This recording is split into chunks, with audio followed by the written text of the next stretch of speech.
सभी विद्यार्थियों को मेरा नमस्कार। आज के वीडियो में हम मैथ्स के 2022 में एनएमएमएस की परीक्षा में आए हुए प्रश्नों को हल करके मैं आज के वीडियो में आपको बताऊंगा। प्यारे विद्यार्थियों, विज्ञान के 35 प्रश्न आते हैं, सामाजिक के भी 35 प्रश्न आते हैं, तो 70 ये हो गए। और जो बचे हुए 20 प्रश्न आते हैं वो आते हैं आपके मैथ से। तो गणित के 20, सामाजिक और विज्ञान के 35 प्रश्न आते हैं। तो दूसरे पेपर में आपके गणित के 20 प्रश्न में आपको मिलेंगे। तो किस प्रकार से उनको हल करना है, ज़्यादा हार्ड प्रश्न आपसे नहीं पूछे जाते हैं, बिल्कुल सिंपल प्रश्न आपसे पूछे जाएंगे। तो उनको किस प्रकार से हल करना है, इसमें विद्यार्थियों नेगेटिव मार्किंग नहीं होती है। तो सभी प्रश्नों को आपको हल करना है, कोई भी प्रश्न छोड़ के नहीं आना है। यदि आपने अभी तक मेरा चैनल सब्सक्राइब नहीं किया है तो इसको आप ज़रूर सब्सक्राइब कर लें, साथ ही बेल आइकन भी दबा लें ताकि ऐसे ही वीडियो आपके पास में तुरंत पहुंच सके। एनएमएमएस सरकार की बहुत ही अच्छी स्कीम है गवर्नमेंट स्कूल में पढ़ने वाले विद्यार्थियों के लिए। प्राइवेट स्कूल में पढ़ने वाले विद्यार्थी इसके लिए अप्लाई नहीं कर सकते। ये शुरुआत करते हैं आज के वीडियो की। मैथ्स का पहला प्रश्न आप देखिए। समीकरण 7n+6 = 27 है। यहाँ पे n का मान आपको ज्ञात करना है, इनमें से n का मान कौन सा होगा। तो यहाँ पे इसको लिख लीजिए 7n+6 = 27। मैं सभी प्रश्नों को आपको हल करके भी बताऊंगा ताकि आपके आसानी से समझ में आए, और इसी प्रकार के और प्रश्न भी आ गए तो उनको भी आप आसानी से कर सको।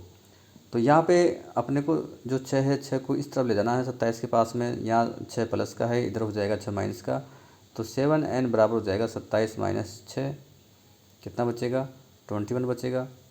अब इस 7 को भी इधर ले जाइए बराबर के इधर, यहाँ पे इंटू है, वहाँ पे 7 का लग जाएगा भाग। तो 21 यहाँ पे पहले ही था और 7 आया तो 7 का लगेगा भाग।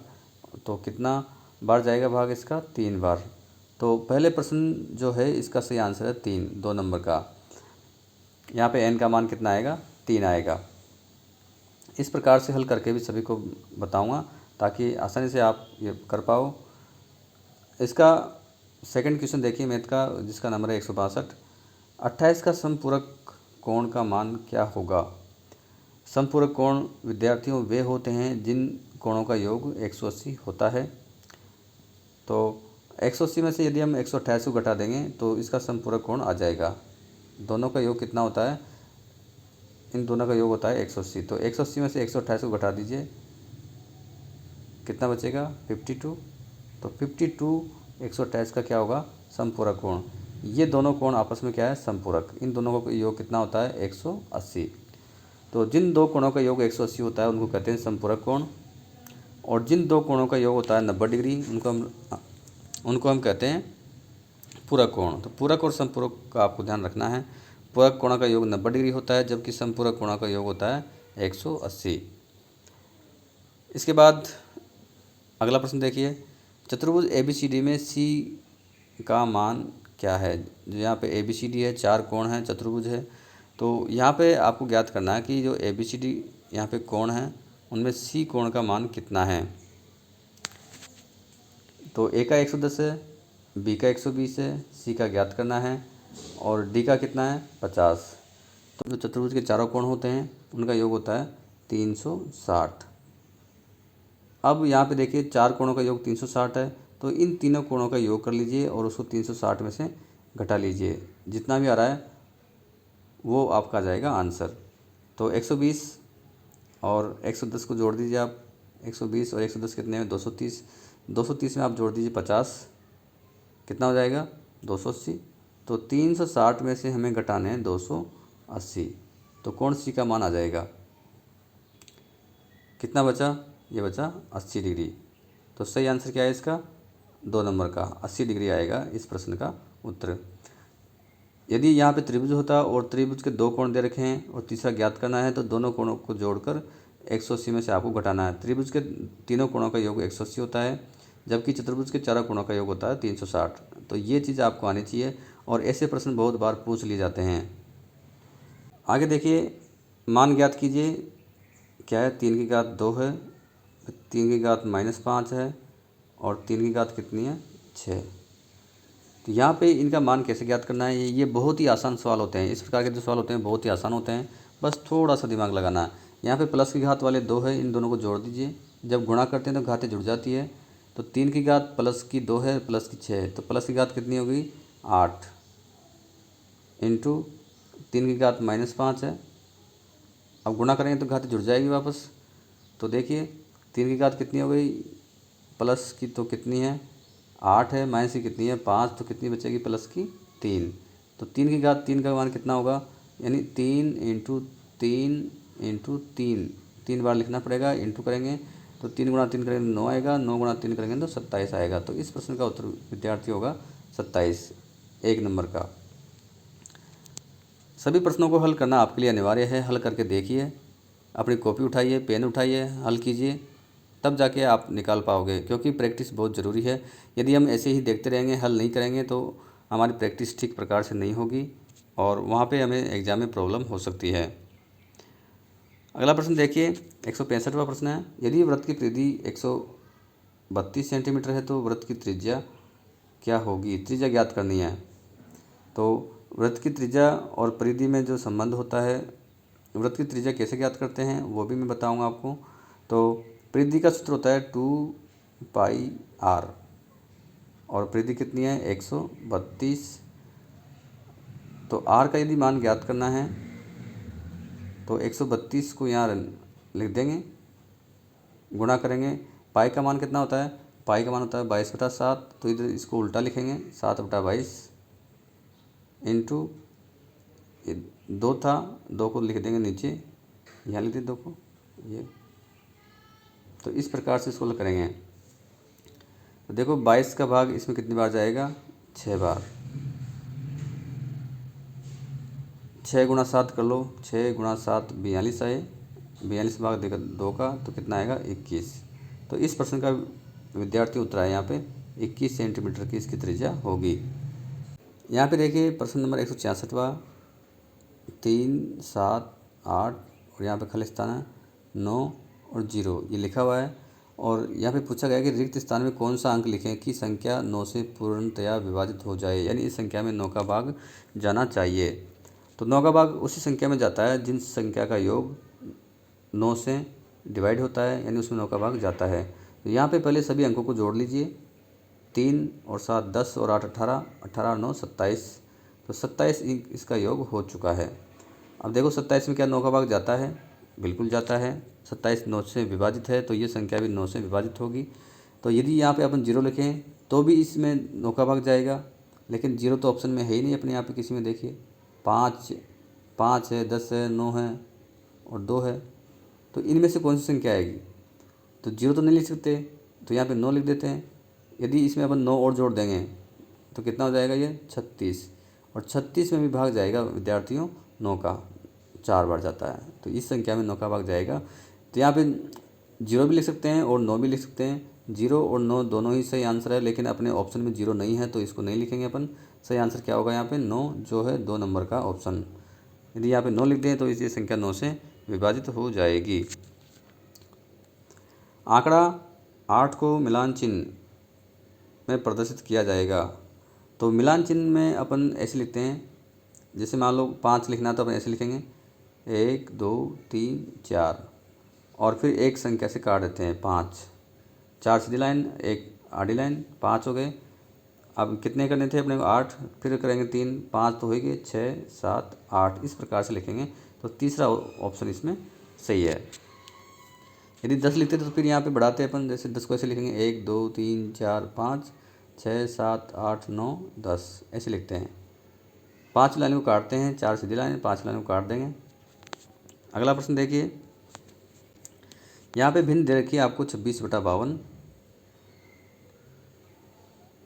तो इसका सरलतम रूप क्या होगा, यानी इसको आपको काटते जाना है और जो लास्ट में संख्या बचेगी वही क्या होगा इसका सरलतम रूप।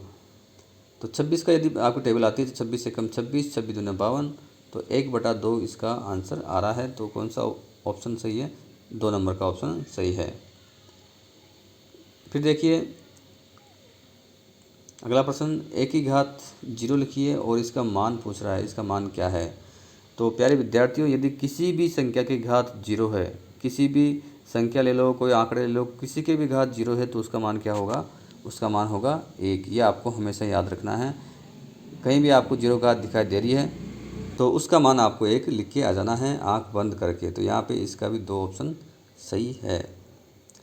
अगला प्रश्न देखिए, एक संख्या आपको दे रखी है 12798 के वर्ग का इकाई का अंक क्या होगा? यदि इसका वर्ग हम करें तो उसका इकाई का अंक क्या होगा? तो अपने जो यहाँ पे संख्या दे रखी है वो दे रखी है, उसका इकाई का अंक यहाँ पे है 8। तो 8 का वर्ग क्या होता है? 64। और उसका इकाई का अंक क्या होता है? 4। तो इस संख्या के वर्ग का इकाई का अंक भी क्या होगा? 4। यहाँ भी 2 नंबर का ऑप्शन आपको सही है और इसमें ही आपको भर के आना है। 2 रेखाएं हैं, एक तो एल है एक एम है, दोनों क्या है? समानांतर है, एक दूसरे के समानांतर है। जिसे एक त्रिक रेखा टी द्वारा, ये टी रेखा है ये वाली, जिसे प्रतिच्छेद किया गया है, तो x का मान ज्ञात करना है। यानी यहाँ पे ये कोण है, इस कोण का मान हमें ज्ञात करना है। थोड़ा सा इसको जूम कर लेता हूँ फिर मैं बताऊँगा आपको। देखिए विद्यार्थियों, एक लाइन है ये, इस लाइन पे ये लाइन अपन ने होर कर दी है। यहाँ पे जितना कोण है इन दोनों कोणों का योग, इसका और इसका योग कितना होगा? वो होगा 180। अब देखिए यहाँ पे ये कोण यहाँ पे 120 है, तो ये कितना होगा? क्योंकि दोनों का योग कितना होगा 180 होता है। ये 120 है तो ये कितना होगा? 60। और जब ये दोनों लाइन ये समानांतर है तो ये कोण बराबर होगा, ये कोण और ये कोण भी बराबर होगा। तो यदि ये कोण 60 है तो ये भी कितना होगा? 60। ये 120 है तो ये भी कितना होगा? 120। तो x के बारे में पूछा गया तो x कितना होगा यहाँ पे? 60। 1 नंबर का ऑप्शन यहाँ पे सही बैठ रहा है। अगला प्रश्न देखिए, 12/-9 का योज्य प्रतिलोम लिखिए। 12/9 है, प्रतिलोम वे संख्याएं होती हैं जिनका योग होता है 0।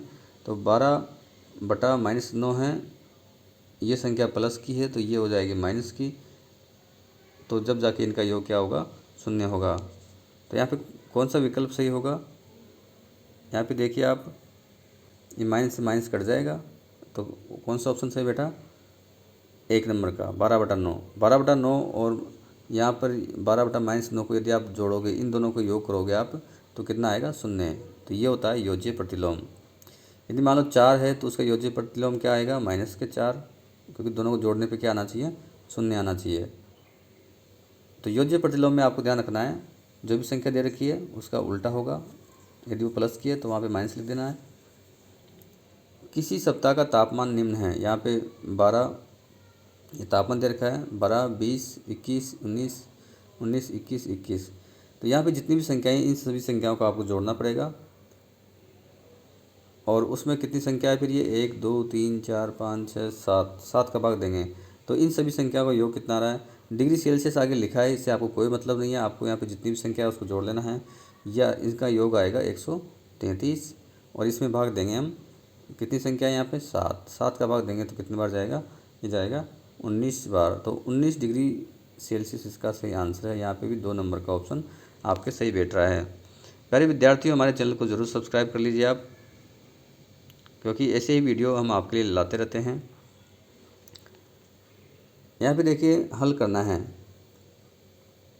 2.30 है प्लस 3.5 इंटू 4.5। तो पहले हम इन दोनों को गुणा करेंगे, तो गुणा करने पर इनका मान आ जाएगा आपके 15.75। और इसमें आप जोड़ दीजिए 2.30, तो ये आ जाएगा आपके 18.05। तो 3 नंबर का ऑप्शन इसमें आपके सही बैठ रहा है। अगला प्रश्न देखिए, एक कुर्सी है, इसको 250 रुपये में खरीद कर 350 में बेचा गया था। इस सौदे में लाभ प्रतिशत की गणना कीजिए, कितना प्रतिशत उसको लाभ हुआ था? तो लाभ कैसे निकालते हैं? विक्रय मूल्य में से क्रय मूल्य हम घटा देंगे। तो विक्रय मूल्य कितना है? 350 माइनस क्रय मूल्य कितना है? 250। 350 में से 250 घटा देंगे, भाग देंगे इसमें वापस क्रय मूल्य का और गुणा कर देंगे इसको 100 से। तो यहाँ पे लाभ प्रतिशत आ जाएगा। तो ये कितना बचा 100। यहाँ पे देखिए 0 से 0 कट गई, 5 का भाग इसमें 2 बार, इसमें 5 का भाग 5 बार, 5 का भाग इसमें 100 में 20 बार, 20 गुणा 2 किया तो कितना आया 40। तो 40% उसको लाभ इसमें हुआ था। 350 में उसने बेचा था, 250 में खरीदा था, तो लाभ कितना हुआ? लाभ हुआ था उसको 100 रुपये का। तो कितना परसेंट हुआ वो हुआ 40%। Q का मान ज्ञात कीजिए। यहाँ पे 3 1 और Q लिखा है, बीच वाली लाइन में भी एक Q लिखा है, इसका मान ज्ञात करना है। तो इनमें से कौन सी संख्या Q की जगह हम रखें कि योग उसका 501 आ जाए। यदि Q की जगह अपन 9 रख दें यहाँ पे, तो 9 और 3 तो 12 हो गए, तो गलत हो गया। यदि Q की जगह अपन 8 रखें तो ये इस प्रकार की संख्या हो जाएगी। Q की जगह रख देंगे 8, नीचे था 1 और Q की जगह 8 और फिर क्या था 3, तो Q की जगह क्या रख दिया अपन ने 8। तो अब इसका योग करते हैं तो 8 और 3 11, हासिल का 1 लगा, 1 और 1 2 8 0 10 10 एक हासिल का लग गया। यहाँ पे ये हो गया 5, तो 501 यहाँ पे सही बैठ रहा है जब हम 8 यहाँ पे Q की जगह रखें। तो Q का मान क्या होगा विद्यार्थियों 8। अगला प्रश्न देखिए, निम्न में से कौन सा कथन सत्य नहीं है? दो न्यून कोण एक रैखिक युग्म बना सकते हैं, ये तो गलत है। 2 समकोण एक रैखिक युग्म बना सकते हैं, ये ही इसका सही आंसर है, और ये सब गलत है। तो सही आंसर क्या है इसमें 2 नंबर का, 2 समकोण एक रैखिक युग्म बना सकते हैं। अगला प्रश्न देखिए, बिंदु ए कहाँ पर है? -3 और -4 पर। कौन से चतुर्थांश में प्रदर्शित किया जाएगा? अब देखो इस प्रकार से चतुर्थांश बनाते हैं हम। यहाँ पे x ऊपर वाला प्लस का होता है, नीचे माइनस का x होता है, इधर प्लस का y होता है और इधर होता है माइनस का y। यहाँ पे x भी माइनस का है तो किधर आएगा माइनस का x? नीचे की तरफ आएगा यहाँ पे, और माइनस का y किधर आएगा? वो आएगा इधर। तो इस चतुर्थांश में ये संख्या होगी। तो प्यारे विद्यार्थियों, ये चतुर्थांश है, ये पहला है, ये दूसरा है, ये कौन सा है? तीसरा, ये कौन सा है? चौथा। तो तृतीय चतुर्थांश में ये संख्या आपकी होगी। अगला प्रश्न देखिए, संख्या 660 के अभाज्य गुणनखंड होंगे। तो इस प्रकार से आपको लिखना है इसको। 660 को लिखेंगे, पहले भाग देंगे 2 का तो कितना आएगा 330 आ जाएगा। फिर 2 का भाग देंगे 165 आ जाएगा। फिर इसमें 5 का भाग देंगे अपन, या 3 का जाता है, 3 का जाता है तो पहले 3 का दे लीजिए, यहाँ पे 3 का भाग इसमें दे लीजिए। तो कितना आएगा 55 आएगा। फिर इसमें 5 का भाग दे लीजिए 11 बार और फिर 11, तो 2 2 3 5 11, ये इसके अभाज्य गुणनखंड होंगे। अंतिम प्रश्न देखिए प्यारे विद्यार्थियों, यदि आपने मेरे चैनल को सब्सक्राइब नहीं किया तो इसको आप जल्दी से सब्सक्राइब कर लीजिए, क्योंकि ऐसे ही वीडियो मैं आपके लिए लाता रहता हूँ। कोण 120 को क्या कहते हैं? 120 का कोण न्यून कोण कहेंगे? नहीं, न्यून कोण तो 90 डिग्री से कम होता है। समकोण भी नहीं कहेंगे, समकोण तो 90 डिग्री का होता है। इसको कहेंगे हम अधिक कोण। 90 डिग्री से अधिक के कोण को हम कहते हैं अधिक कोण। तो प्यारे विद्यार्थियों, आज के वीडियो में बस इतना ही। धन्यवाद।